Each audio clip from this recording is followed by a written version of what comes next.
کسی ملک میں ایک بادشاہ حکومت کرتا تھا، بہت نیک اور رحم دل۔ وہ اپنی رعایا کی ہر طرح سے مدد کرتا اور ان کی مشکلات اور پریشانیاں جاننے کی کوشش کرتا۔ اس کے ملک میں تمام لوگ بہت مطمئن اور خوشحال تھے اور اس ملک کا نام دولت نگر تھا۔ یہ بادشاہ بہت بہادر تھا اور جب کسی دوسرے ملک سے جنگ ہوتی تو جیت جاتا اور وہ دوسرے ملک کے علاقوں پر بھی قبضہ کر لیتا۔ اس طرح اس کا ملک مسلسل بڑا ہوتا جا رہا تھا۔ بادشاہ ہر وقت مصروف رہنے کے باوجود اللہ کی عبادت سے کبھی غافل نہ رہتا اور ہمیشہ نماز پڑھ کر اللہ کا شکر ادا کرتا اور اپنے لیے اس کی رحمت مانگتا۔ بادشاہ کو شکار کا بہت شوق تھا اور وہ اکثر اپنے وزیروں کے ساتھ شکار کھیلنے جاتا۔ ایک دن اس نے اپنے ساتھیوں کے ساتھ کسی بہت دور کے جنگل میں شکار کھیلنے کا ارادہ کیا۔ جنگل چونکہ بہت دور تھا، لہٰذا بادشاہ اور اس کے ساتھی صبح سویرے گھوڑوں پر بیٹھ کر شکار کو نکل کھڑے ہوئے اور بہت لمبا سفر طے کر کے جب جنگل پہنچے تو کافی دن چڑھ چکا تھا۔ بادشاہ اور اس کے ساتھی شکار کی تلاش میں جنگل میں چاروں طرف پھیل گئے۔ انہیں شکار تلاش کرتے ہوئے بہت دیر ہو گئی مگر کوئی جانور نظر نہ آیا۔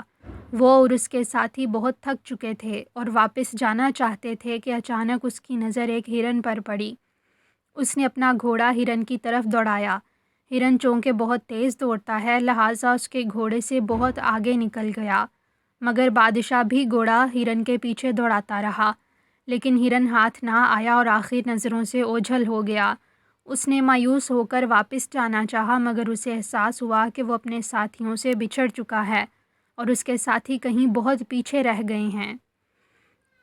یہ جنگل بہت گھنا تھا اور بادشاہ کو یہاں سے باہر نکلنے کا کوئی راستہ نظر نہیں آ رہا تھا۔ اس نے اندازے سے ایک طرف چلنا شروع کر دیا۔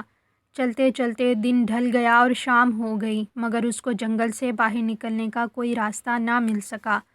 تھکن اور بھوک سے اس کا برا حال تھا مگر اس جنگل میں ایسی کوئی چیز نہ تھی جسے کھا کر وہ اپنی بھوک مٹا سکتا۔ دیکھتے ہی دیکھتے شام بھی ڈھل گئی اور رات ہو گئی۔ یہ چاند کی آخری تاریخوں کی رات تھی، لہٰذا اس رات آسمان پر چاند نہ ہونے کی وجہ سے ہر طرف گھپ اندھیرا تھا۔ اس اندھیرے میں گھنے اور خوفناک جنگل میں سفر کرنا بہت مشکل تھا۔ بادشاہ کو کچھ نظر نہیں آ رہا تھا مگر وہ اللہ کا نام لے کر امید کے سہارے چلا جا رہا تھا۔ اچانک اسے سامنے کچھ روشنی نظر آئی۔ وہ کچھ اور قریب گیا تو اس کی خوشی کی انتہا نہ رہی۔ اس نے سوچا تو اس کا مطلب یہ ہے کہ میں جنگل سے نکلنے میں کامیاب ہو گیا۔ سامنے گاؤں ہے جس میں مٹی کے دیے روشن ہیں۔ ابھی وہ یہ سوچ ہی رہا تھا کہ آسمان سے بوندیں پڑنا شروع ہو گئیں اور دیکھتے ہی دیکھتے موسلادھار بارش شروع ہو گئی۔ بادشاہ نے سوچا کہ میں جلدی سے گاؤں پہنچ جاؤں تاکہ کسی جگہ بارش سے پناہ لے سکوں۔ وہ جلدی سے گاؤں میں داخل ہوا اور اس نے ادھر ادھر نظریں دوڑائیں مگر اسے کوئی چھپر نظر نہ آیا جس کے نیچے وہ کھڑا ہوتا۔ وہ بری طرح بھیگ چکا تھا اور اب اسے سردی بھی لگ رہی تھی۔ مجبوراً اس نے ایک گھر کا دروازہ کھٹکھٹایا۔ اندر سے آواز آئی، کون ہے؟ بادشاہ نے کہا، میں ایک مسافر ہوں، راستہ بھول گیا ہوں، رات گزارنا چاہتا ہوں۔ تھوڑی دیر بعد ایک شخص نے دروازہ کھولا اور اسے اندر بلا لیا۔ بادشاہ نے اسے یہ نہیں بتایا کہ وہ کون ہے بلکہ یہ کہا، میں بادشاہ کا ملازم ہوں اور اس کا پیغام لے کر بہت دور جا رہا ہوں۔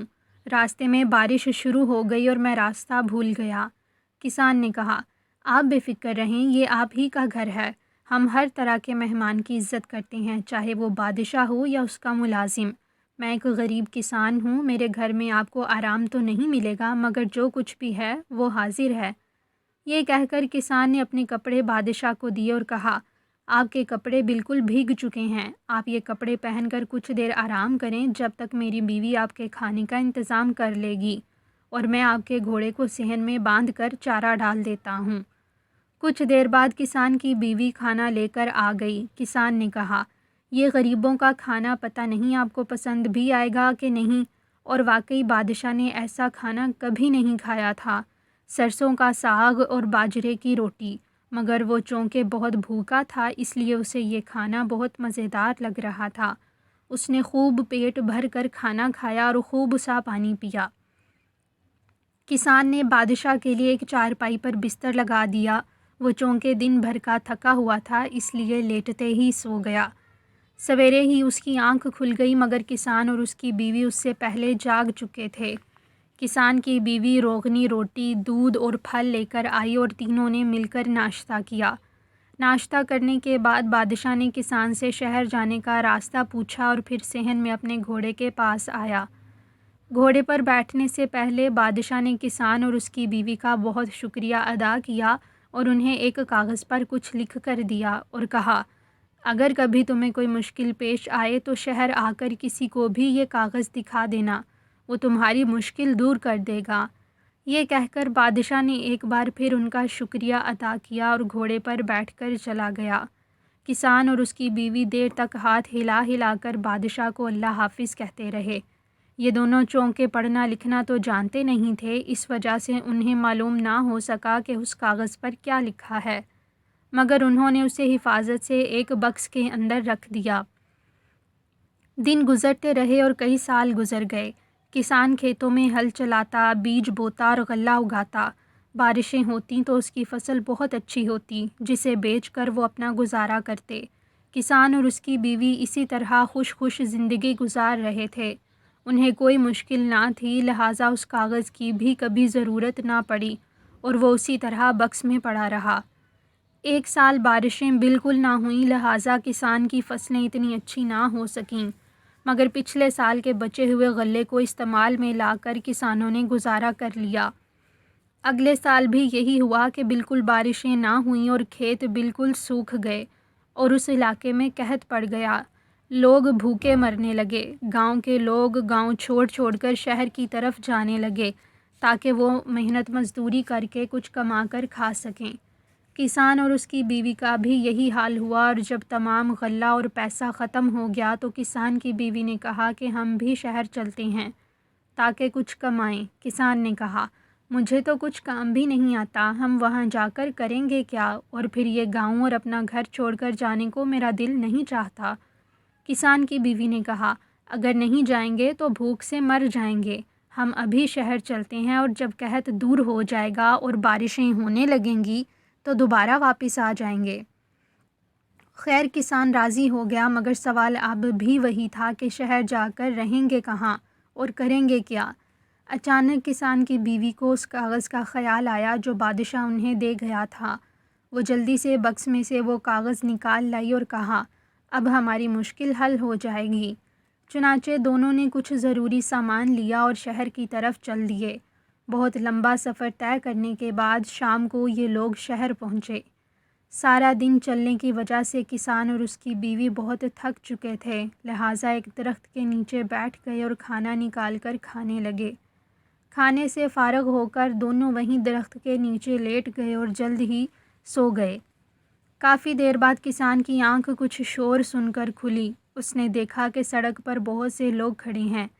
ایک پولیس والا کسان کے پاس آیا اور اس سے بولا، تم کون ہو اور یہاں کیوں لیٹے ہو؟ کسان نے جواب دیا، میں ایک غریب کسان ہوں اور یہ میری بیوی ہے، ہم لوگ کام کی تلاش میں گاؤں سے شہر آئے ہیں۔ یہ کہہ کر کسان نے وہ کاغذ نکالا اور پولیس والے کو دکھایا۔ پولیس والے نے جب وہ کاغذ پڑھا تو سمجھا کہ شاید یہ لوگ بادشاہ کے خاص مہمان ہیں۔ اس نے جھک کر انہیں سلام کیا، ایک شاندار سی گھوڑا گاڑی منگوائی اور عزت سے دونوں کو گاڑی میں بٹھا کر شاہی محل لے گیا۔ شاہی محل پہنچ کر پولیس والے نے دربان کے کان میں آہستہ سے کچھ کہا تو دربان نے بھی دونوں کو سلام کیا اور محل کے اندر ایک وزیر کے پاس لے گیا۔ وزیر کو بھی کسان نے وہ کاغذ دکھایا۔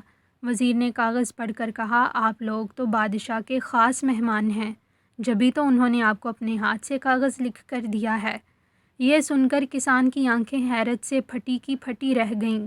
اس نے دل میں کہا، تو کیا اس روز جو مہمان ہمارے گھر ٹھہرا تھا وہ بادشاہ سلامت تھے؟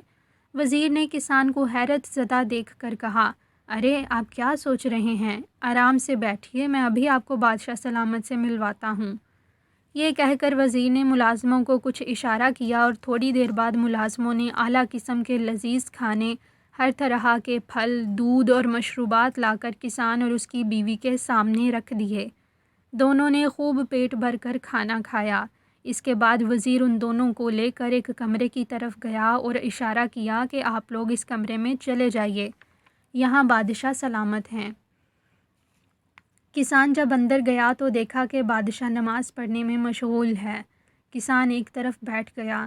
تھوڑی دیر بعد بادشاہ نے سلام پھیرا اور دونوں ہاتھ اوپر اٹھا کر دعا مانگنے لگا۔ اے اللہ، تو نے مجھ کو بہت کچھ دیا ہے، میں تیرا جتنا بھی شکر ادا کروں کم ہے۔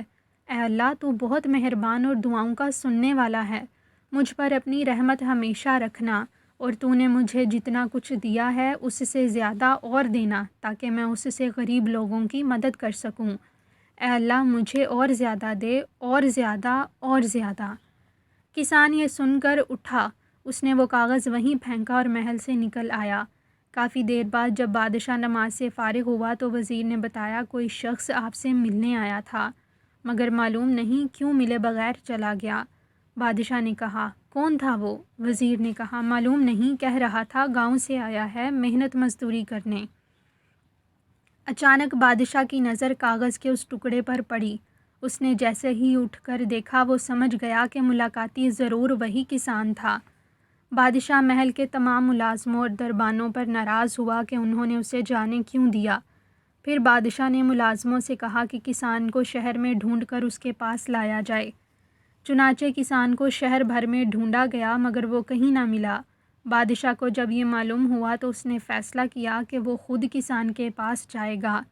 چنانچہ بادشاہ نے اپنے بہت سے ملازموں، محافظوں اور وزیروں کو ساتھ لیا اور کسان کے گاؤں کی طرف چل پڑا۔ بادشاہ اور اس کے ساتھی جب کسان کے گھر پہنچے تو کافی دیر ہو چکی تھی۔